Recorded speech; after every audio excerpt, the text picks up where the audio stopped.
وحش بشري يفتك ببراءة 40 طفلا في الجزائر. القضية تصل للبرلمان والشارع يطالب بالعدالة. ضجت منصات التواصل الاجتماعي في الجزائر بأنباء عن اعتداء جنسي بشع تعرض له 40 قاصرا في ولاية وهران غرب الجزائر، ما أثار موجة غضب واسعة ودفع بالقضية إلى قبة البرلمان. الحادثة كشفت عنها صحيفة أنفو أورون عبر مقطع فيديو صادم، حيث أوضحت أن الضحية لم يكن طفلا واحدا بل عشرة الأطفال الذين تعرضوا للاعتداء في صمت دون أن يجرؤ أي منهم على التبليغ.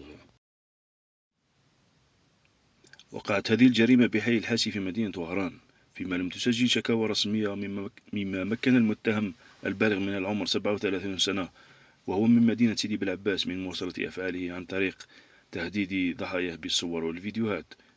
وطالب ناشطون بإنزال أقصى العقوبات بحق المتهم، معربين عن قلقهم من تصاعد الجرائم الأخلاقية. وفي هذا الصدد دعا أعضاء من البرلمان الجزائري إلى تعديل قانون حماية الطفولة، كما شددوا على ضرورة التبليغ وعدم التذرع بالحياة، لأن الصمت يؤدي إلى سقوط المزيد من الضحايا.